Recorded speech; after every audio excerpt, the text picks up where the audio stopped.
morning, everyone. Good morning. Good morning. Before we get started, I think some of you are seeing the little person that's following me around. This is Joelle. She's not feeling very well today, so she came in for coffee hour, and then we're going to go home and rest, right? Yeah, okay. Couple things.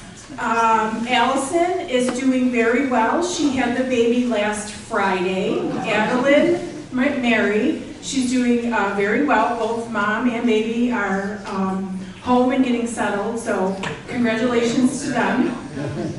Memorial Day picnic is going to be held on Memorial Day. There will be no breakfast and no dinner that day. It's just going to be the Memorial Day buffet, hot dogs, hamburgers, the usual Memorial Day food. So come on down between 11:30 and 1:30. The patio will be open, the dining room will be open, so come on down. Starting Monday, this coming Monday the 20th, the bar will be open on Monday, Wednesday, and Friday. Okay? So three days of happy hours. We give you a couple days in there so you can recover, because I know it takes some time to recover as we get older.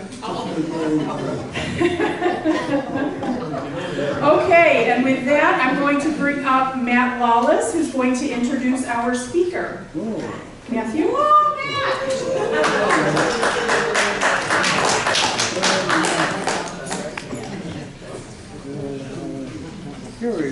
Good morning, everybody. Good morning. Okay, I'm here to let you know that Fox Run hired Bartlett Tree Service over a year and a half ago. And there was a lot of talk about, what's going on with the trees, how can we rejuvenate them, so on and so forth. So we did hire Bartlett Tree Service. And standing next to me is Deborah Green. She is an arborist for well over 40 years. Close enough. And I'm going to say she really knows her stuff. She spent several days here at Fox Run to do a full tree assessment across campus. Okay? And as you can see, there's a lot of bubbles. Those bubbles are trees. We have a lot of trees on this campus. Okay? So Fox Run is starting a tree rejuvenation process, which is going to be done in several phases. Obviously, you did see them here a couple months ago in regards to aerating the trees. Did I say that right? Yeah. Sorry, I don't know much about trees. And that was the first phase of this project. The second phase of the project will be going into pruning and, specifically going over what we can, what type of fertilizer we can try to help with the trees, so on and so forth. But before I pass off the mic, is there any questions for me as far as facilities is concerned? Yes? He's going to tell us. Are there any trees in the backyards of the patio homes that aren't against the building but aren't in the woods that have been looked at? I can't, from that map, it looks like it stops in front of the. I think there's several trees that are in this back of the line here. I think there's only 4 or 5 of them. If you have a question personally, if you have, we can talk about that after. Sound good? Yeah. Anything else? Ladies and gentlemen, Deborah Green. Can everybody hear me? I think I did. Yep, you're good. Okay. All right, so I came in, as Matt said, and did a rough tree inventory. So we have different levels of tree inventories we do for people throughout the United States. By the way, Bartlett Tree Experts is a company that's been around since 1907. I've already met an individual here who has used us in Connecticut, so thank you for that. But we are coast to coast. We are in Canada. We are in England and Ireland as well. We are family owned. They're working on the 4th generation as I speak. And they make us all feel like part of the family. So, with that said, I've been with Bartlett for almost 30 years now. I started with them in California, and then somehow managed to come back to New York. I did grow up in upstate New York on a dairy farm, just so I am from New York, so not from California. Anyway, so I came in, Matt and I had a conversation, he wanted to know what to do. So whenever you have a large campus like this, with the amount of trees that you all have here, it's important to figure out where to start, because it can be overwhelming at times. So that's what tree assessments are for, that's what tree inventories are for, and like I said, this one was modified. So that meant I went and looked at everything, gave a rough, kind of estimation on what I thought the health of the tree was at the time I did the inventory, and then kind of came up with recommendations that can occur over the next 3 to 5 years, but that'll be an ongoing thing. So the most important thing was to address the immediate needs, and those were trees that were dead, get them out of here so they don't infect anything else. The root collar excavation is step one to putting the tree back where it belongs. Unfortunately, over time, what happens with newly planted trees, they sometimes settle. After they settle, we put mulch on top. Every time we do that, we actually bury the tree deeper and deeper. That root collar area, the transition zone between root tissue and trunk tissue, is the Achilles heel of every single woody plant. If it's buried too deeply, it ultimately leads to demise. It's a slow decline, sometimes a rapid decline. So what we came in here is created a baseline. We figure, okay, let's start there. And as Matt said, we've already treated the ash trees, which is done every other year, and we've also fertilized the ash trees because they are in distress. They're being attacked by an insect, and unfortunately, it does pretty serious damage and ultimately leads to their death. So we're trying to do everything we can to keep pushing them forward because ash trees are beautiful North American trees. I did this inventory, by the way, on my cell phone. I walked around. I had a lot of problems with connecting. I don't know why. I don't know what was going on. But I eventually got it done. It took a while, but I eventually got it done. So every little dot you see here is an individual tree. That tree has been assigned a number. So if I go in there and I just randomly pick a tree, I click on it, and it tells you a little bit about the tree. So that tree that I clicked on at random is a Norway spruce. It's in fair condition. And the way Bartlett has created this program, it actually assesses the value of every single tree on this property. So right now, the current value of that tree is $1,600, basically. So you can see how trees are a long-term investment, and they really do need care. We can't just ignore them. They have to have some kind of care in order for them to continue to grow, be healthy, and provide a nice environment here. I mean, what would this property look like without the trees? And as they get bigger, it's only going to look better.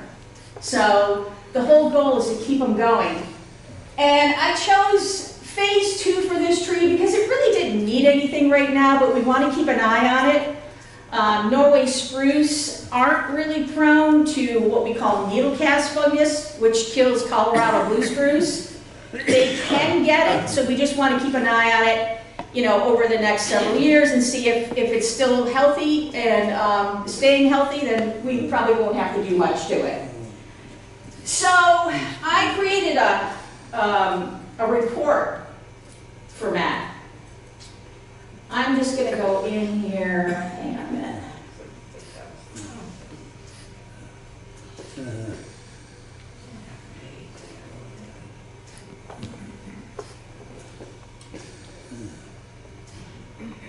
So you can see we have a lot of different ways to draft different reports depending on what it is we're doing and trying to do or trying to achieve for a client. So this particular program has a lot of, like I said, different approaches to it. I can do a small residential property with it. I can do a massive campus, college campus with it. We can do municipal sites if we want to. And we've done all these things. And over time, you start to realize just how many trees are ignored. So if I go to a property with well-established trees and somebody's asking me, oh, what can I do for this tree? I don't want to lose it.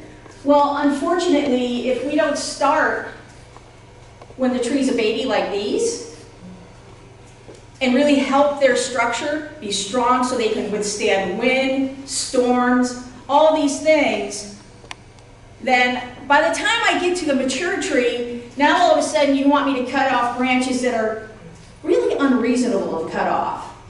You know, anything over 4 inches in diameter that's not a dead branch is not a good thing to do to a tree. I should have done that when the tree was a baby and I just made a little clip with hand clippers to change the structure of that tree. But unfortunately, because we don't think we have to do anything with young trees, which we gotta flip that thought. If we don't do it with the young tree and we think we can do it with the mature tree, actually we have it backwards. By the time the mature tree is maturing, the only thing we should ever do to that tree is remove dead tissue to minimize disease and insect damage. But that's it. And if the tree is in the wrong place, that's really what you need to think about, right? If it was put too close to the building, and now it's impacting your roof or whatever the case may be, if you want to take off these big branches, yeah, people will do it. But is it the right thing to do for the plant? Probably not. And this is why it all starts right here at ground level. Making sure we're putting the right plant in the right place. I know you've all heard that before, but I can't say it enough because we buy these little plants and we don't think about them. We don't realize, oh my God, that's actually an 80-foot tree. But you know, when we buy it, it's about this big. Let me open up this report real quick. All right, so this is the report.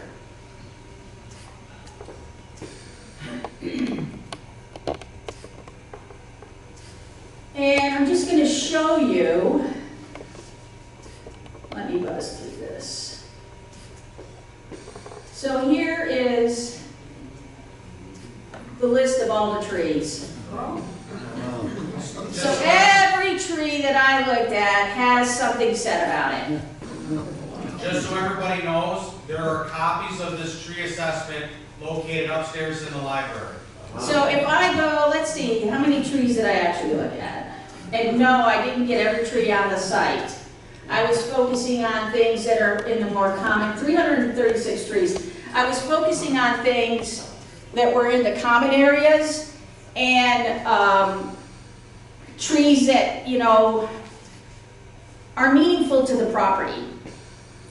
So basically, the inventory, as you can see, it lists out again, the number was given, plant name, the condition of the plant, and what needs to happen. And what I'm saying here is establish proper branch spacing. And the reason we're saying that is because this is all that structural stuff we should do when the tree is a baby, not when it's an adult.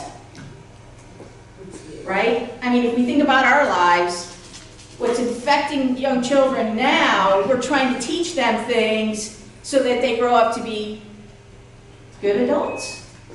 But that's what we have to do to plants, the same thing. So there's a lot of companies out there that'll say, oh yeah, we do that, but we really have to define what is that. There are rules and regulations related to tree industry. There's OSHA rules, there's what we call the International Society of Arboriculture.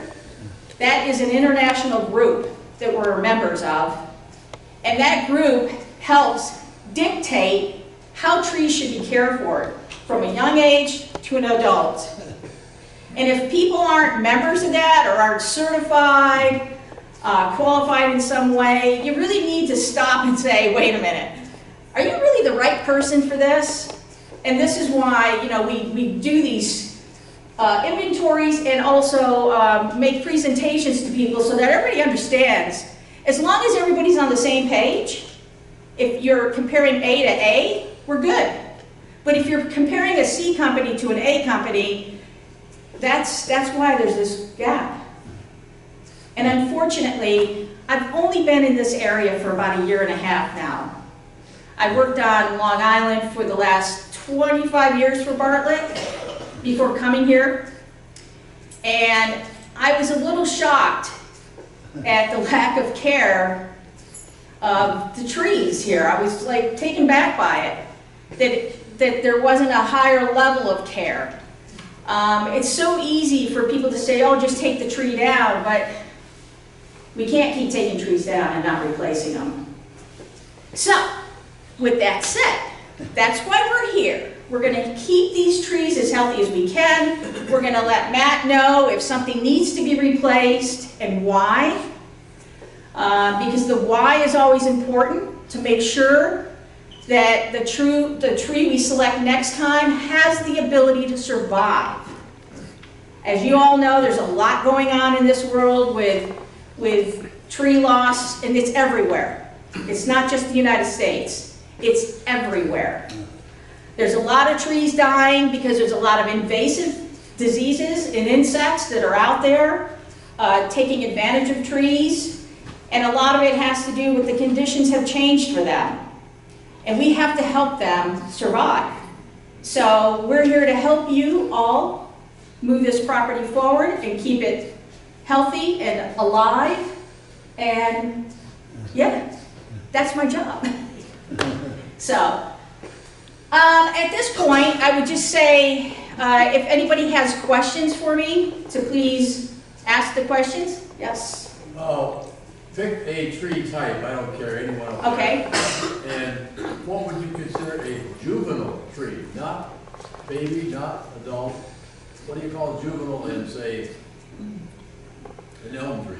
Well, so everybody starts out as a seed, right? Yeah. So this property, are you talking about this property in particular, or General, in general. just in general?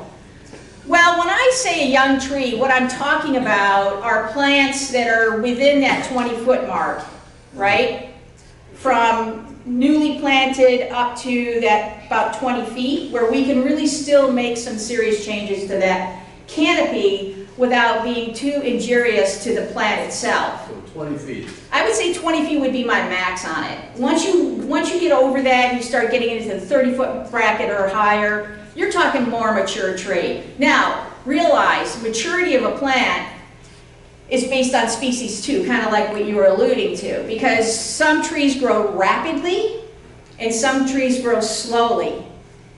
And the rapid growing tree could actually be younger than the slow growing tree. So you have to look at the species as well, and also species, every species is different as it relates to any kind of pruning or care. There's a lot of different reasons. So for instance, on that spruce I showed earlier, you wouldn't go in and just start whacking away at a spruce tree. It couldn't handle it. It would die because it's an evergreen. And if you're taking off all that foliage, you're gonna kill it. So where you could say, for instance, a London plane tree.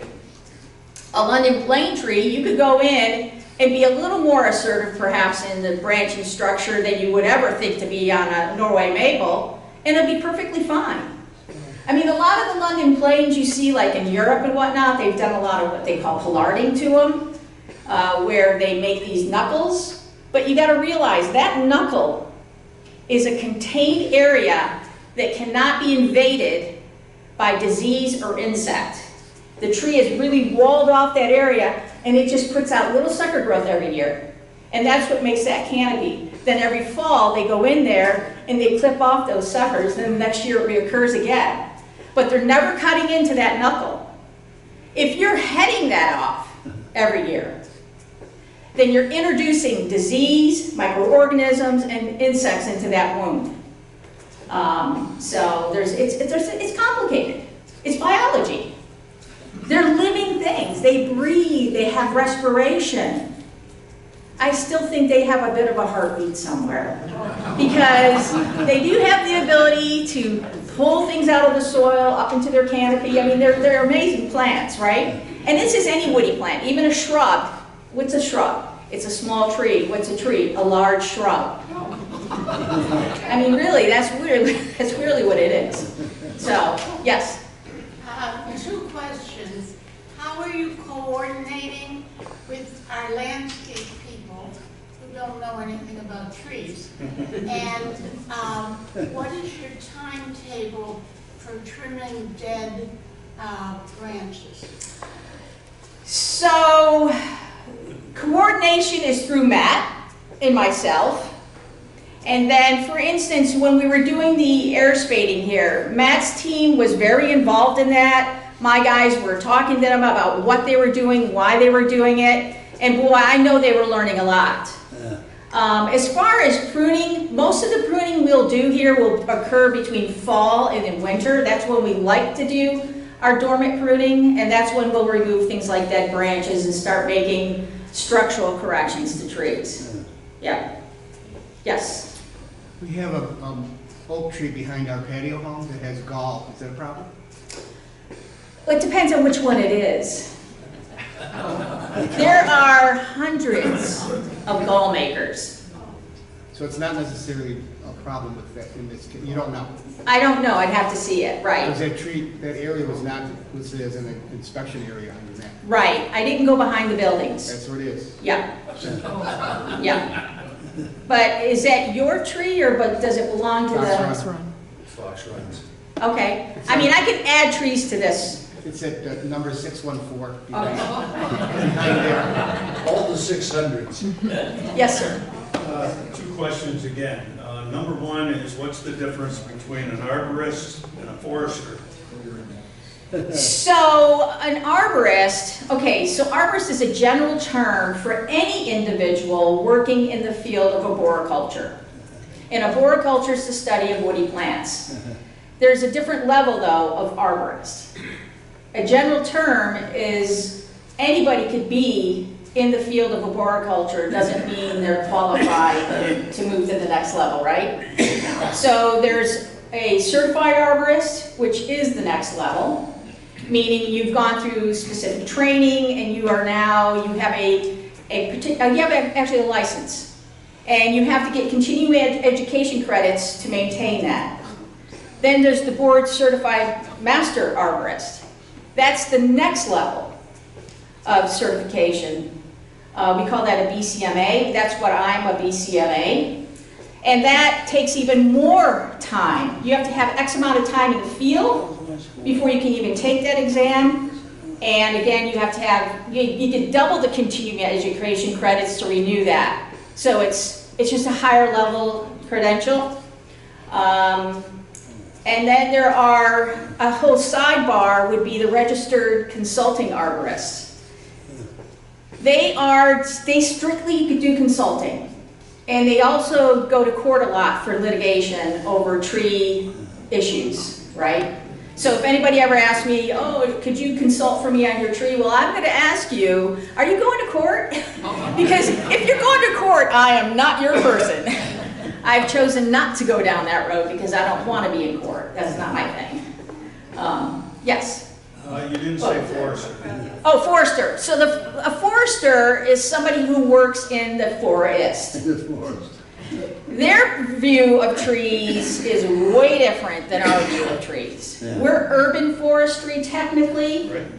So a forester is an individual who manages a forest, usually for production of wood in a lot of cases, yeah. Right? To build homes or to do whatever. So the second part of this is, my wife and I have 80 acres of timber, okay? And we are in a management plan and we belong to New York State forest owners, and we're trying to manage this forest for, first of all, the environment. Yeah.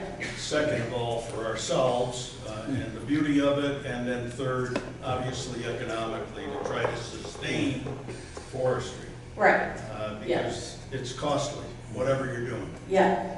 And emerald ash borer, obviously, we've lost 20% of our trees that are Yeah. over 100 feet tall, that are 20 inches Yeah. that rust ice. And, Yeah, and it's hard. a constant thing. I It never is knew there con- were so yes. many bugs.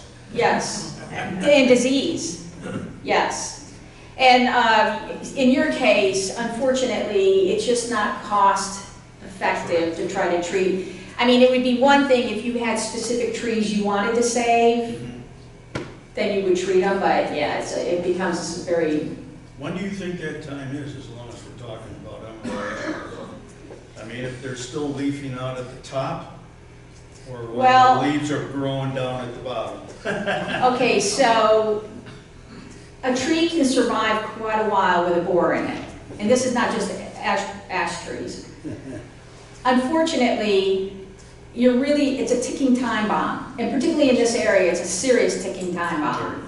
So if you haven't already made that choice and decided, I want to really save this particular tree and haven't been injecting it, then if you start injecting it now, you might be okay, it might keep surviving, but that damage that's been done underneath that bark is permanent. That's what I thought. Yeah, yeah, yes, sir.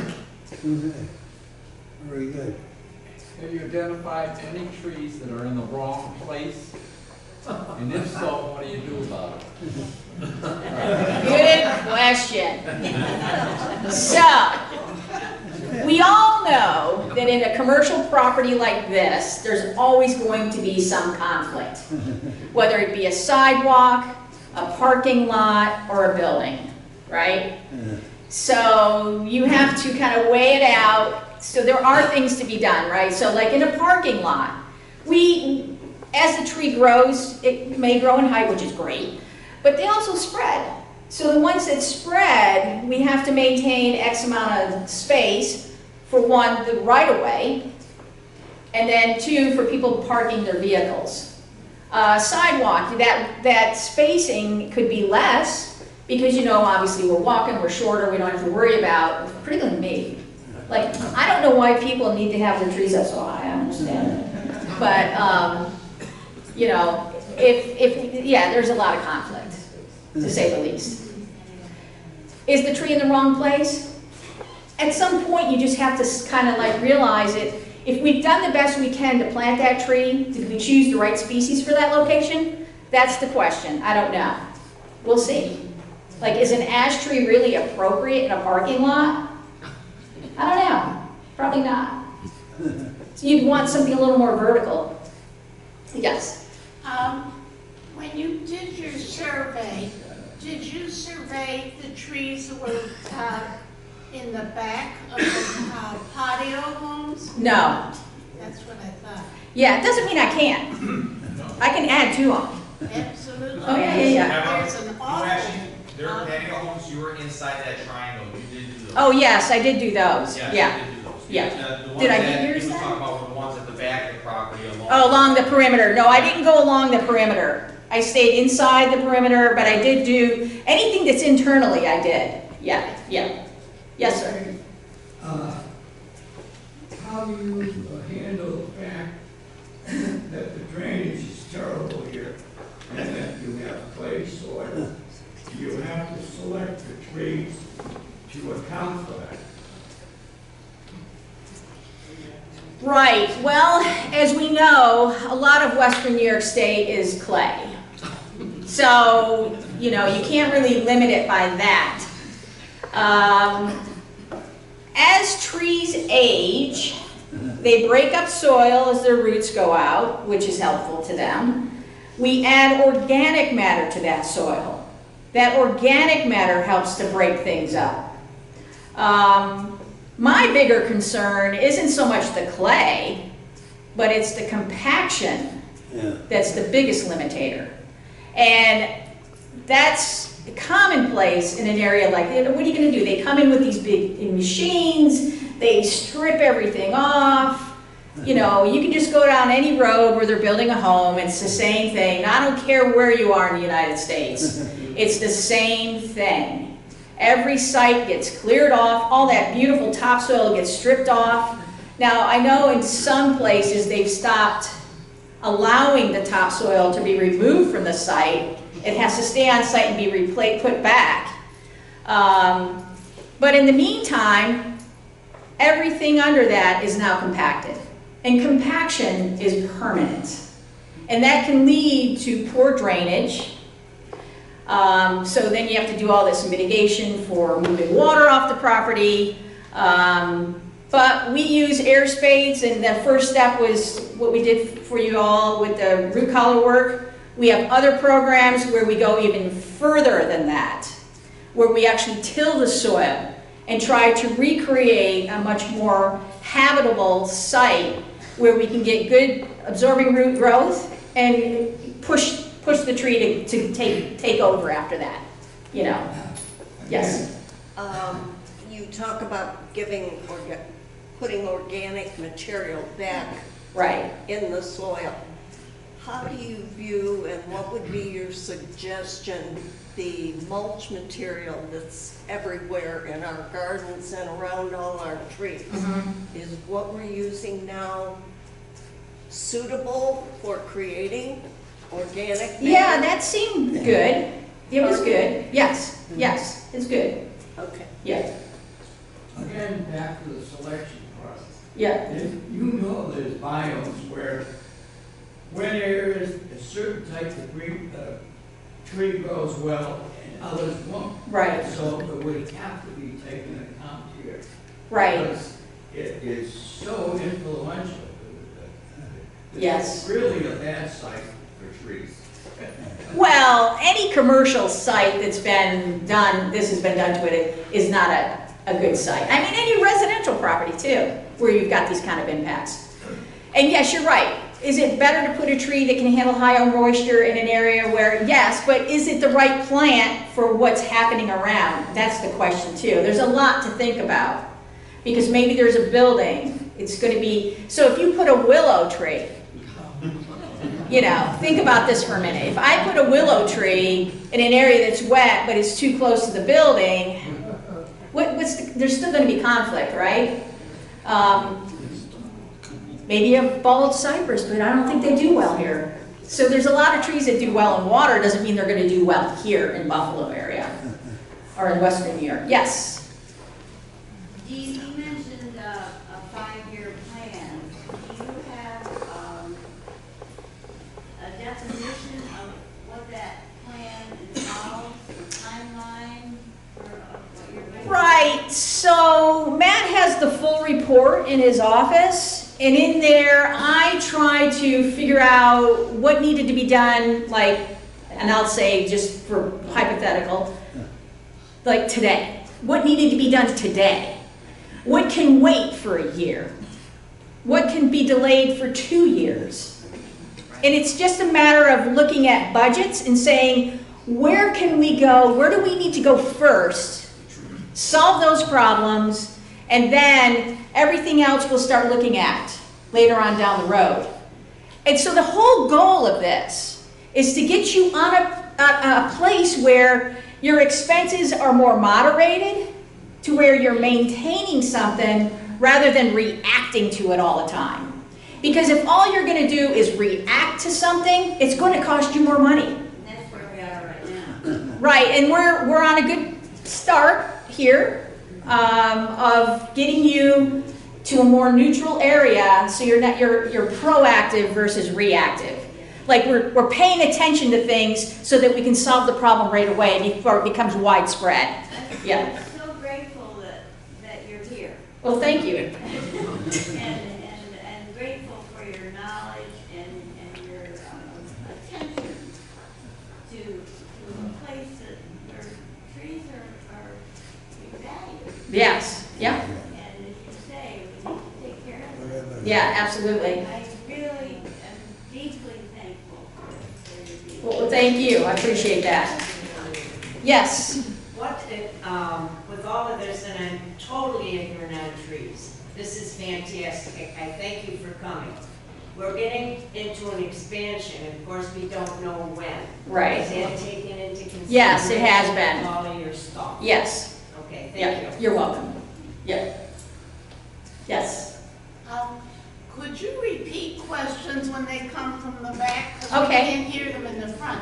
But are you advising Bill and the administration as they approach expansion? Because there will be lots of construction here. Yes, yes, that question was just asked, and yes, we are. Thank you. Yeah. All right. Yes? One more. I understand what pruning and shaping is and why you do that in late fall, winter, very early spring. Has there been any, do you make a distinction between one really dead branch that disfigures a whole smaller tree? There are a series of them along one of the access roads. And do you worry about distorting the tree if it's totally dead and you're never going to prune it? So you're talking in particular branch, right? So yes, you have to take it off. So the sooner you take it off, as long as the tree is healthy, the sooner that tree recovers and can fill in that void. And the younger the tree, the quicker that happens. Yeah. That's why I'm saying on a mature tree, it's not so quick anymore. Think about it. You know, as we age, trees are the same way. They age, they're like, okay, you can't do that to me. I've actually walked away from jobs where people wanted me to do things to trees that I just couldn't do. I personally couldn't do it. And it's not that I couldn't get a crew to go do it. I just personally could not do it because it just wasn't the right thing to do. Yeah, so I do have some ethics there. All right. Any other questions for Deborah? And as Matt said, we do have, I put 3 copies of the report upstairs in the library. One is set between the computers, one is set on the table, and one is up where all the books for the Fox Run authors are. And if you want one, I have more. So if you want to take one and look at it, I have more.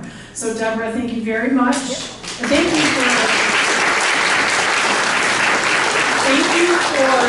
for walking our property. We know we have a lot of good stuff out there. So yeah, we're going to keep you busy for the next couple of years. I'm excited. I love walking on properties. Good. Oh, thanks. Just a little gift. Thank you so much. And with that, coffee hour is over, folks. Have a great day. Have a great weekend.